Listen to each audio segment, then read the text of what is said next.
Just past sunrise, in a hallway situated immediately outside the Queen's personal suite, a phrase uttered in exasperation was detected by an unintended listener at the most inopportune time.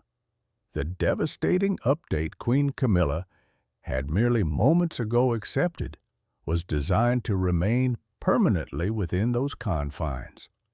Nevertheless, her statement escaped, and in mere minutes it catalyzed a cascade of frantic calls, urgent assemblies, and palpable alarm throughout the residence, verifying that a dire event had occurred in private.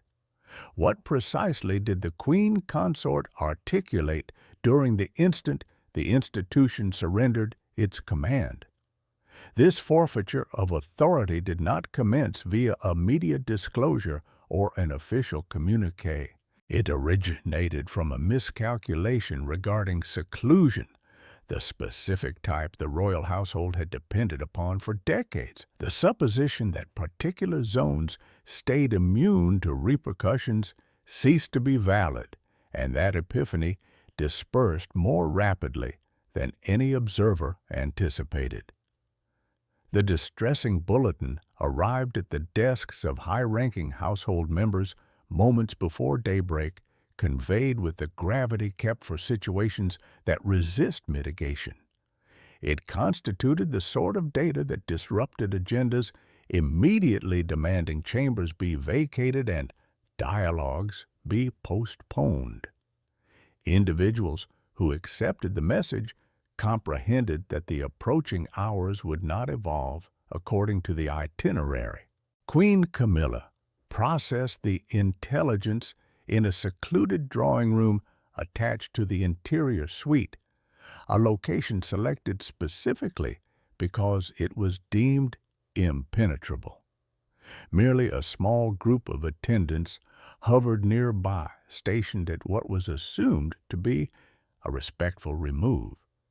The masonry in that sector of the residence was dense. The passageways were constricted. Seclusion had historically been regarded as a given within that area. That presumption turned out to be expensive. Camilla's response was instantaneous and exposed, not theatrical, yet abrasive, in a manner seldom observed by anyone beyond her immediate confidence. She vocalized her thoughts, not addressing a specific individual, but rather the actuality that had recently been presented to her. Her phrasing was not practiced. It was not screened.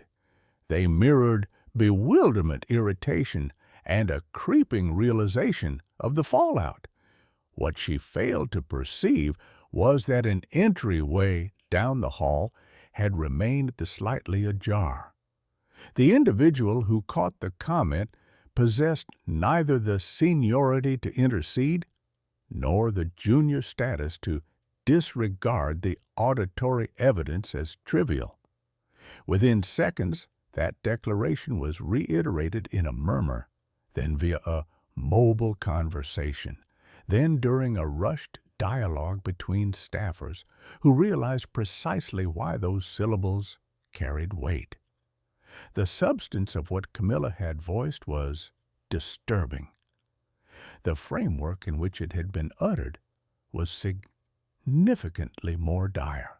By the moment the initial executive official was notified, the estate had already transitioned into a condition of hushed emergency. Telephones commenced ringing in bureaus that were seldom engaged prior to the middle of the morning. Timetables were suspended. Transits were rerouted. Entryways that were typically kept accessible were shut without justification. The environment transformed noticeably, not descending into anarchy, but shifting into a mode of restriction. What rendered the scenario uniquely combustible was the chronology. The severe intelligence Camilla had just absorbed was not yet public knowledge, and it was not intended to be.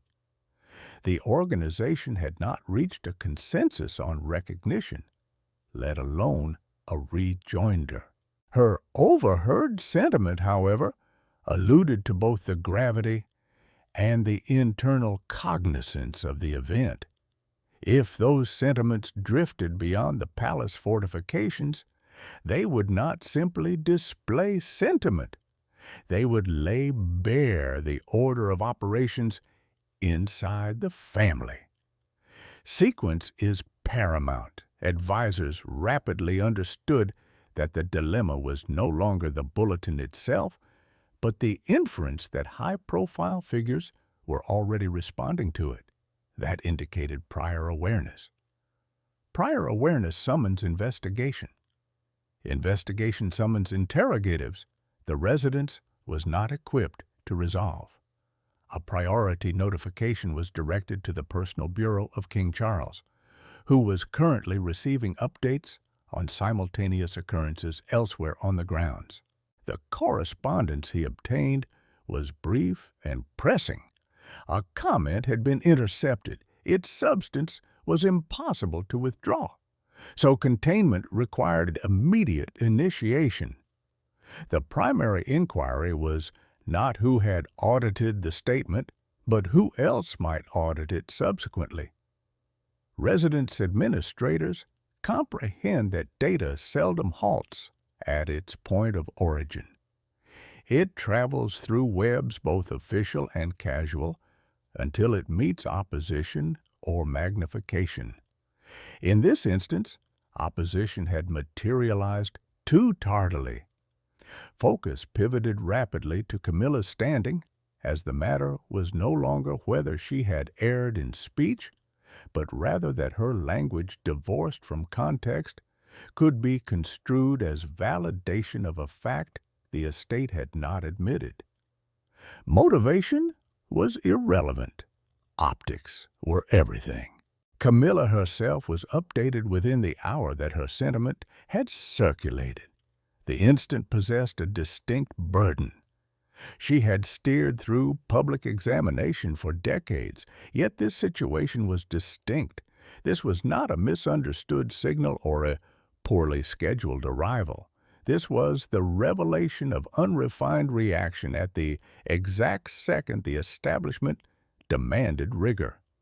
Those in her proximity characterized her reply as disciplined, yet rattled.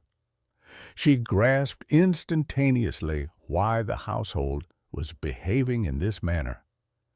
Her worry was not directed at herself, but at the destruction such an incident could inflict if permitted to propagate without check. By the mid-morning mark, it was evident that the estate had traversed a boundary. What unnerved them most was not the substance of the intercepted comment, but what it exposed regarding the household's susceptibility. Even the most defended zones were no longer exempt from repercussions. The residents had not yet determined how to approach the grave bulletin that ignited Camilla's response, but it now had to face a separate entity entirely. Command had been forfeited not via rebellion or revelation, but via a fleeting span of human reflex. Once that occurs, no procedure can completely encircle what ensues. The dire update that initiated the entire sequence. The intelligence itself did not land with pomp or alert. Those who accepted it realized instantly that this was not data designed to be processed incrementally.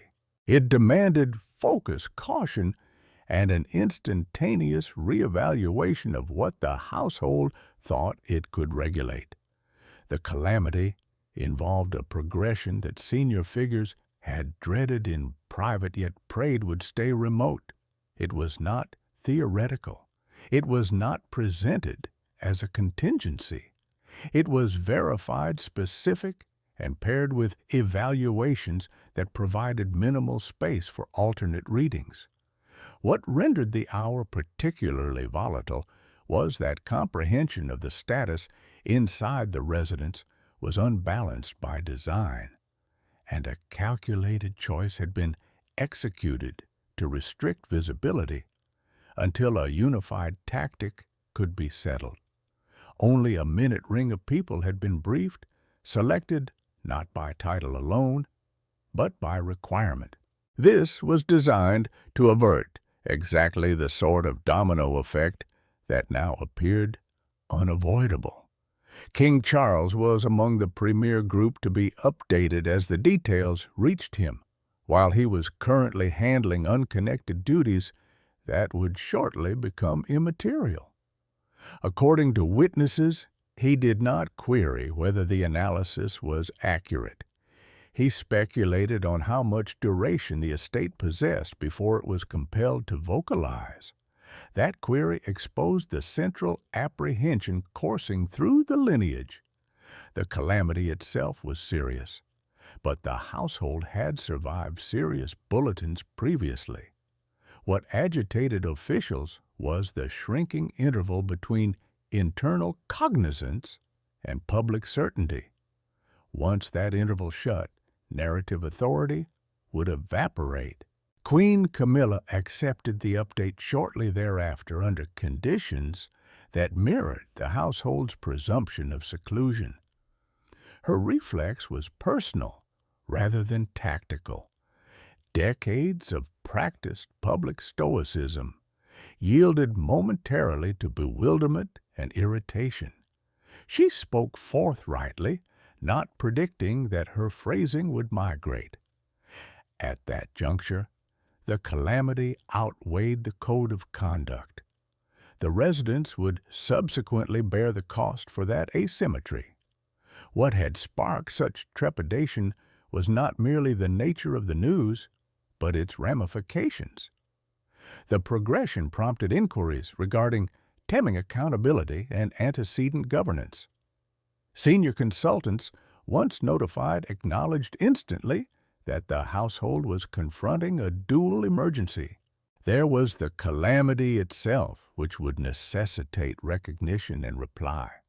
And then there was the revelation of internal feedback, which implied foresight and psychological stress at the peak level. Either variable in isolation would have been controllable. Combined, they generated volatility. As rumors drifted it internally that Camilla's response had been intercepted, focus transitioned to reconstruction.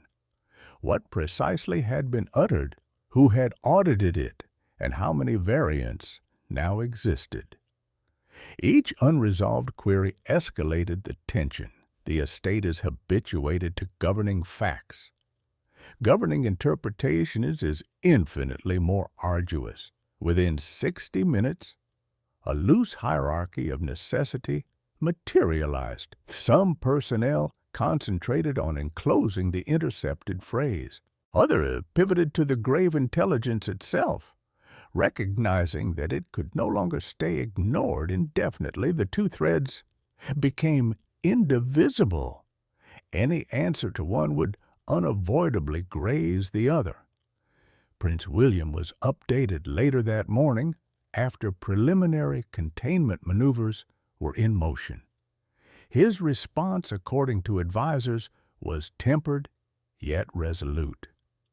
He perceived immediately that the household had forfeited the privilege of procrastination. The calamity had traversed from a private load into an institutional menace.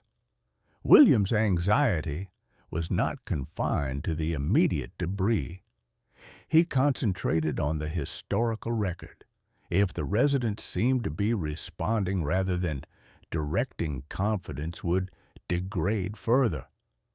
The intercepted comment had already hinted at confusion. The subsequent moves would dictate whether that perception solidified or dissolved. The calamity itself required meticulous management. It encompassed conditions that connected profoundly to permanence and steadiness. There was no iteration of events in which recognition could be evaded forever. The sole lingering issue was whether recognition would arrive via managed release or compelled exposure. As the morning advanced, it became apparent that the latter was becoming more probable by the moment. Information possessed a method of traveling through the palace biome that no quantity of procedure could fully police. The staff conversed, phones buzzed, gazes held for excessive durations, and even quietude conveyed anxiety. What bonded everyone involved was the realization that the household was no longer functioning from a stance of dominance, as the calamity had peeled away any buffer for mistakes. By noon, the internal atmosphere had transitioned from fright to somber intensity. This was no longer regarding the prevention of panic. It was regarding the navigation of it. The grave intelligence that jump-started everything remained formally unrecognized. But within the residence, its weight was already molding conduct inflection and assumption. Every dialogue now bore a sharp edge. Every judgment felt temporary. The institution had aspired to handle this hour quietly, cautiously, and on its own stipulations. Instead, it found itself facing a truth it had long attempted to postpone. The calamity had landed, and with it arrived a forfeiture of command that could not be effortlessly undone. What did Camilla articulate, and why did it horrify the household? One early morning, the residence was no longer attempting to ascertain if Camilla's phrasing had been intercepted. That query had been settled conclusively. The concentration moved to something infinitely more perilous. What exactly had been audited, and why did it possess such disrupting energy? The comment itself was not theatrical in pitch. It was not a proclamation, nor an admission, nor an indictment. What rendered it frightening was its lucidness, voiced in a second of defenseless reaction. It cited repercussions rather than contingency. It insinuated awareness, not merely of the grave news, but of its certainty. In doing so, it dissolved the span between internal comprehension and external speculation. That dissolution is what terrified household officials the most. In standard situations, vagueness operates as a shield. Carefully selected vocabulary permits the institution to purchase time, govern assumptions, and incrementally mold comprehension. Camilla's intercepted phrases circumvented that entire mechanism. They did not equivocate. They did not mitigate. They landed fully constructed, devoid of setting, and consequently vulnerable to translation. The estate had weathered misstatements previously. What had not survived effortlessly were instances that implied internal assurance alongside public reticence. Queen Camilla was never designed to be the vocalizer that bore such tonnage in this juncture. Her function specifically during turmoil had historically been private reinforcement rather than public broadcasting. That separation evaporated the second her sentiments fled the chamber. Senior consultants moved rapidly to rebuild the specific syntax, summoning those who had been within auditory range and those who had heard via hearsay. Each report was recorded, each deviation cataloged. What surfaced was not conflict, but magnification. The further the sentence migrated, the more devoid of subtlety it became. The issue was not simply that Camilla had spoken plainly. It was her plainness that exposed a synchronization between emotional reflex and institutional cognizance. That synchronization implied the residence was already steeling itself for a result it had not admitted publicly. In the arena of public view that translates as suppression. By noon, the worry had attained the private bureau of King Charles, where the heaviness of the scenario was instantly grasped. This was no longer about handling a breach. It was about handling deductions. Once the concept took root that senior figures were reacting privately to intelligence not yet unveiled, faith would degrade swiftly. Princess Anne was among the individuals queried. Her evaluation was extremely direct. The remarks she stated could not be reversed. Any endeavor to refute or diminish it would only escalate distrust. The household needed to presume that the phrasing or something approximating it would emerge externally. That presumption shifted the arithmetic instantly. Anne cautioned that the most substantial danger resided not in what Camilla had uttered, but in what quietude would now suggest. If the estate neglected to address the foundational calamity swiftly, the intercepted comment would be deciphered as proof of deceit. Even a postponed reply would summon charges of orchestration. Prince William repeated this apprehension from a distinct vantage point. He focused on generational ramifications. The monarchy's future reliability, he contended, relied on evading the optic of emotional seepage paired with institutional retention.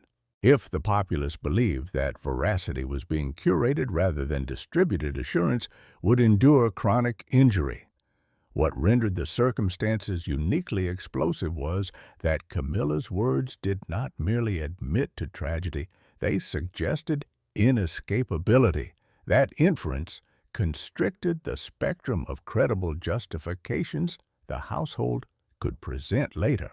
Any prospective declaration would now be calibrated against the supposition that the finale had been known beforehand.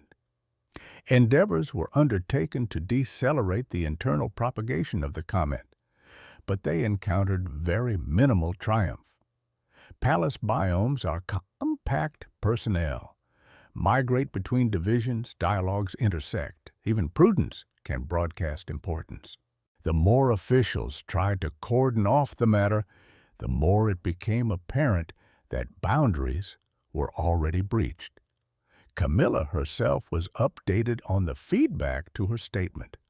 Those present depicted her reply as collected but visibly shaken. She realized instantly why the household was frightened. The epiphany that a second of unadulterated emotion had transformed into an institutional debt weighed significantly. She did not try to recast or validate what she had voiced. According to those near her, she admitted that the phrasing mirrored exactly what she had experienced in that instant.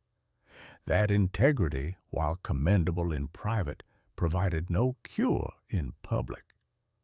The estate now confronted a miserable option, attempting to hasten the recognition of the calamity while risking partial readiness, or it could maintain silence and pray the comment did not surface, knowing that, if it did, the injury would be much more severe. By early afternoon, it was obvious that the intercepted remark had already changed internal mechanics as household meetings assumed a harsher timbre. Vocabulary became more protected. Every clause was evaluated for any auxiliary inference. The royal residence was no longer functioning in expectation of a crisis. Instead, it was now situated inside one.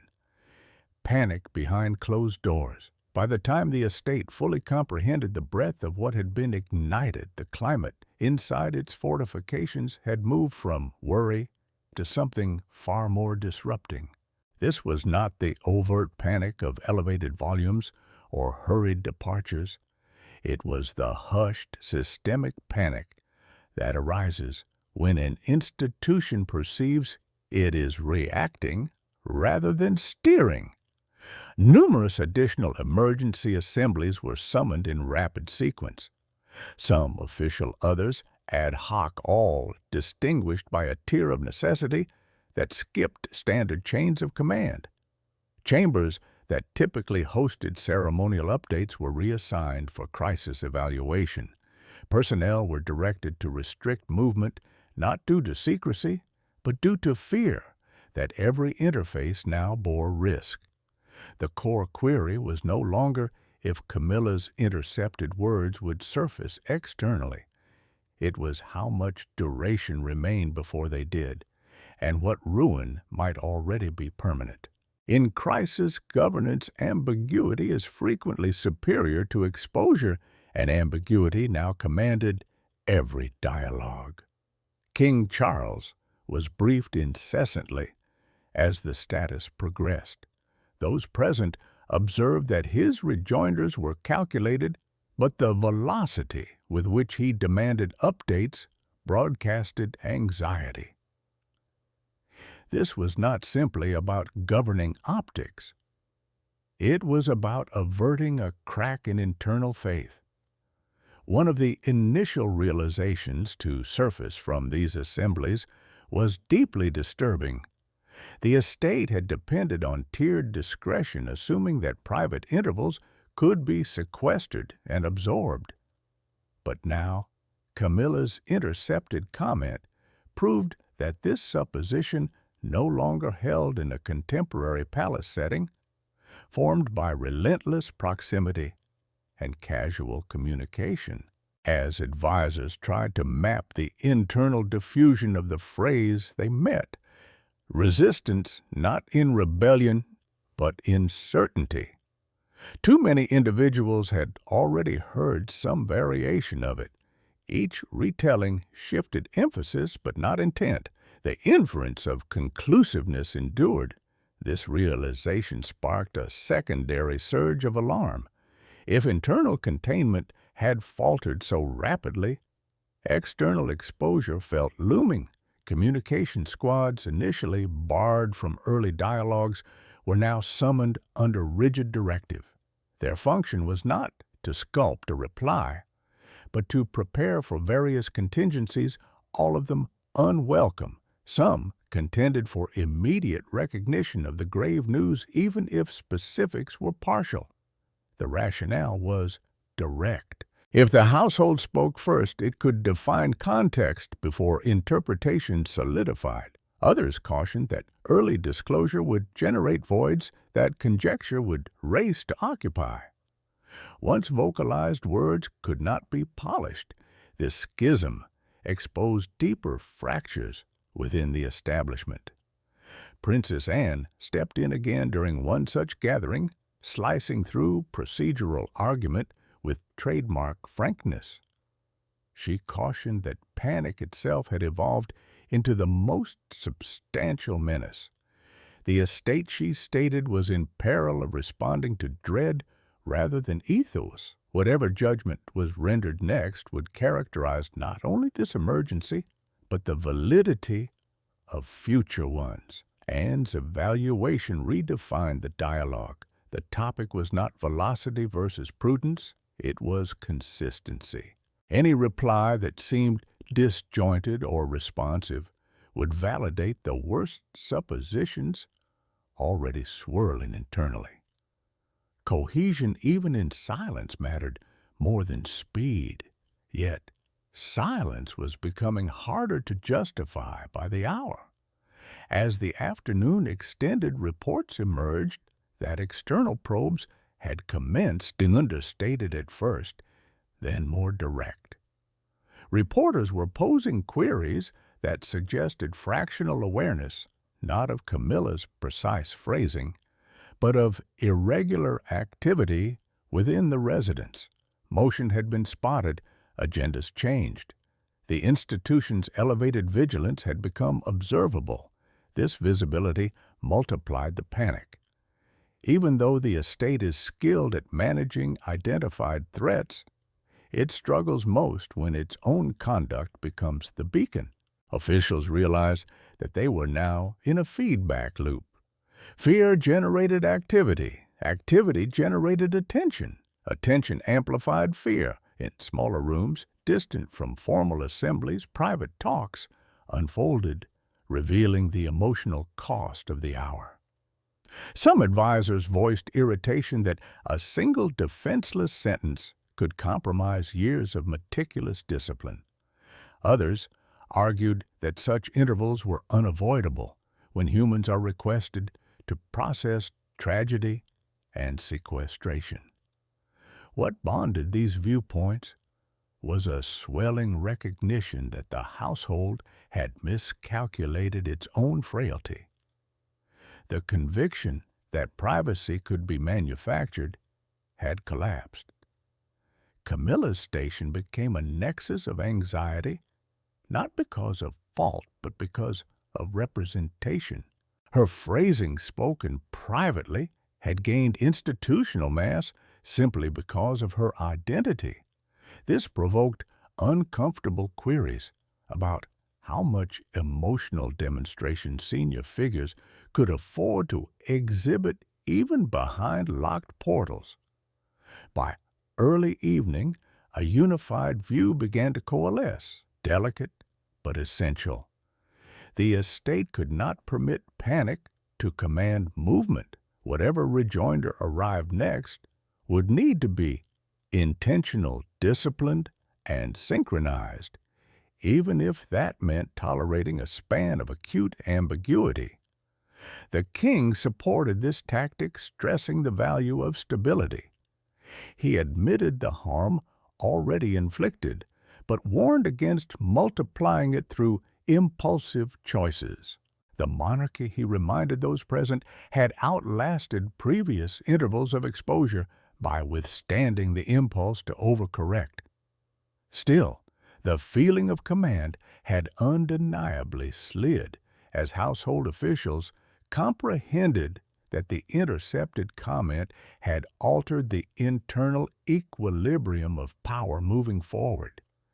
It had quickened conversations that were not yet ripe for settlement. It had laid bare how rapidly emotional reality could trespass on institutional rigor. As night drew near, the estate relaxed into a strained holding pattern.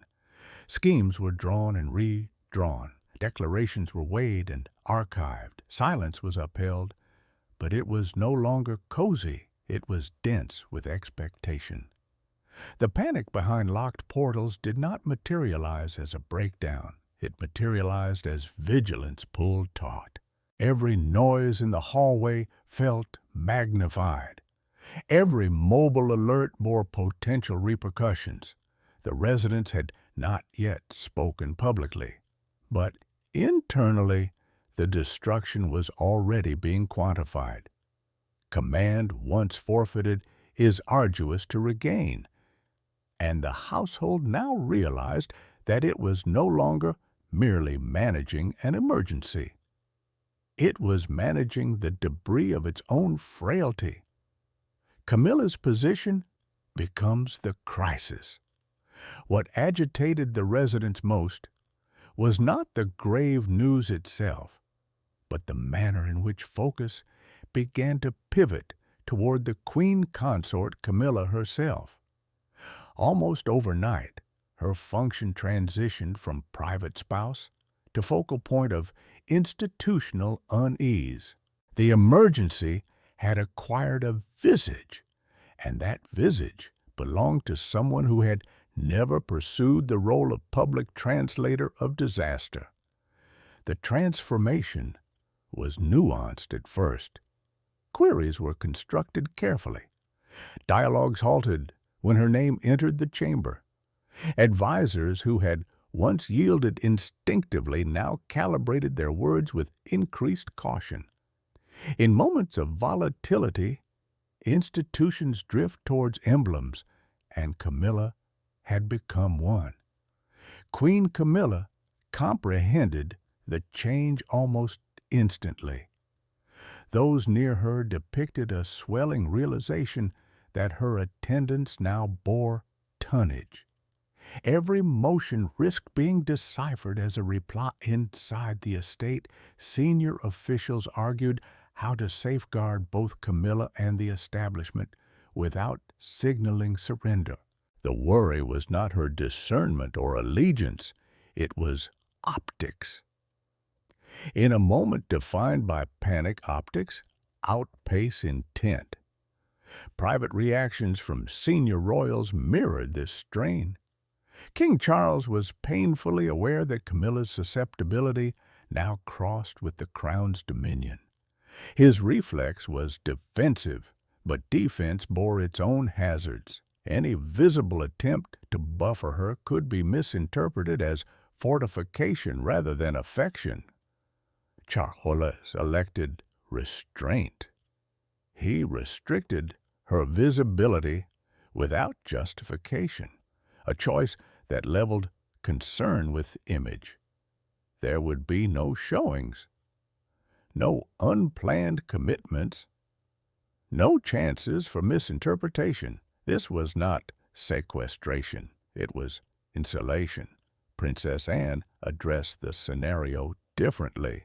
She concentrated not on buffering Camilla from examination, but on steadying the narrative climate around her. Anne conversed privately with those most engaged in crisis governance, reminding them that the personalization of panic was perilous.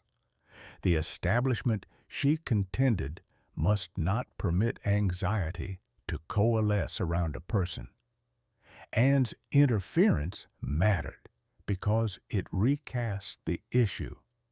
The dilemma was not that Camilla had spoken.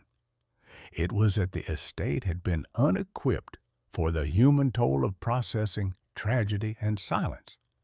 If anyone was culpable, it was a framework that anticipated flawless stoicism at all times. Prince William regarded the situation through a wider lens. He recognized that Camilla's bind demonstrated a broader weakness. William's worry was not immediate debris, but legacy. If Camilla could become the nucleus of an emergency through a single intercepted second, so could anyone else. The institution required adaptation not by stifling humanity, but by admitting its boundaries. Despite these internal realignments, the external hazard endured. The longer the residents remained mute, the more Camilla's standing appeared unstable. Conjecture flourishes on voids, and voids had commenced to define the public arena around her. Within the estate, backup schemes were quietly modified if the intercepted comment were to surface externally. The reply would need to separate Camilla's words from institutional purpose. That required meticulous groundwork. Any declaration would have to admit emotion without ratifying assumptions. It was a slender route. Camilla herself was kept updated but not saddled with strategy. Those counseling her believed that implicating her too profoundly in crisis governance would only multiply the strain. She received this with visible poise, though the tension was apparent. Decades of navigating examination had not equipped her for being viewed as the voice of alarm. The emotional price of that perception weighed significantly. Camilla had long labored to broadcast stability, particularly during intervals of public hardship. To be linked now with volatility, however, felt like a private defeat. Those nearest to her stressed that this reading was unjust, but justice seldom rules a crisis. As days elapsed, the household's internal stance solidified. There would be no public separation from Camilla. Equally, there would be no promotion of her voice. The establishment would swallow the moment, quietly trusting that uniformity would outlive speculation. This decision bore risk by refusing to address the crisis's personalization directly. The estate left room for unchecked narratives to evolve. But officials computed that interference would only boost attention. Silence, they prayed, would permit focus to revert to the foundational tragedy rather than the courier. What became distinct was that Camilla's standing had shifted radically. She was no longer merely neighboring the emergency, she had become part of its very anchor. That reality would mold how the residents functioned moving ahead. The toll of being perceived as the voice of alarm is not effortlessly quantified. It corrodes confidence, subtly shifting how words are accepted long after the moment fades. The estate realized this and modified accordingly, limiting Camilla's exposure while strengthening steadiness elsewhere. In selecting this route, the monarchy accepted a harsh fact. Human reflex cannot be engineered out of an emergency. It can only be governed after it transpires. Camilla's intercepted words did not manufacture the calamity, but they exposed the tension beneath the veneer, and in doing so compelled the household to face its own brittleness. That confrontation would not terminate here. What the palace cannot undo, what the residents could not reverse, was not the phrase itself, but the realignment it generated. Once the intercepted instant entered circulation, even internally it changed the lens through which every following judgment would be deciphered. The institution had crossed from expectation into result, and no volume of procedural rigor could return it to the moment before. In the days that followed, the estate assumed a posture of intentional stillness, not idleness, but containment through discipline. Movements were reduced, language condensed, decisions were sifted through fewer grips. This was not an endeavor to stifle reality. It was an effort to avert further warping while the institution recalibrated. For Queen Camilla, the aftermath was characterized by invisibility. She receded from public sight without bulletin or reason, a choice made cooperatively by her office and the crown. This was not a surrender to critique. It was an admission that presence in this hour would summon interpretation no matter how impartial the aim. Those nearest to her noted a hushed determination beneath the withdrawal. Camilla realized that the estate was now navigating a dilemma it could not yet publicly label. Her function, ironically, was to vocalize nothing. Silence became a mode of duty. The establishment itself began to alter its form around that silence. Casual habits were formalized. Dialogues that once occurred loosely were now timetabled, documented, and restricted. The residents had learned abruptly that suppositions about privacy no longer matched reality. This epiphany bore implications far beyond the immediate emergency.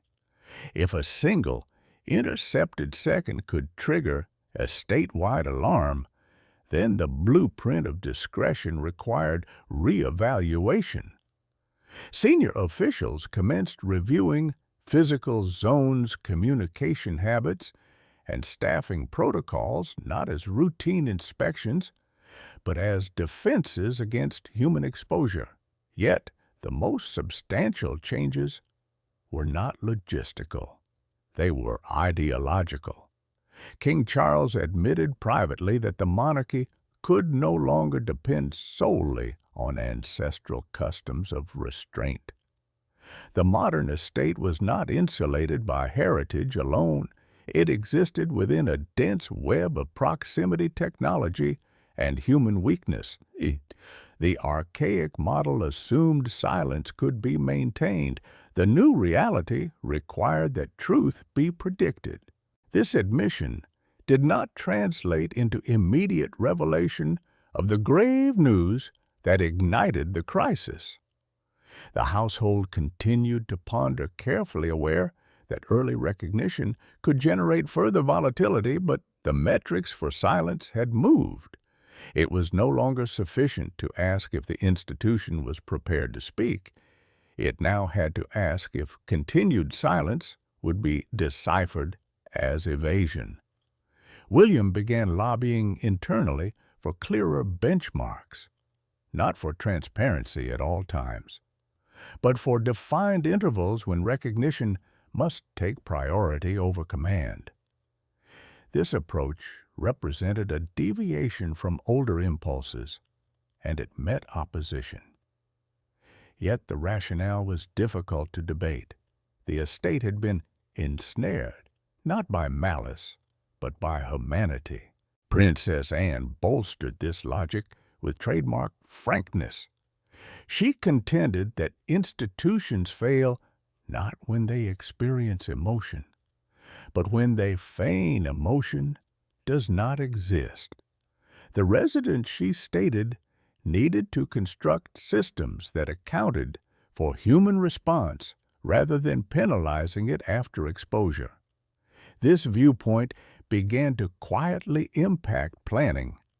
Crisis protocols were amended to include support structures for senior figures receiving devastating news, not to govern optics, but to govern risk, born of isolation. The supposition that emotional containment equaled institutional vigor was contested for the first time in years. Externally, the estate's silence continued to produce speculation, but it was more subdued than many had dreaded.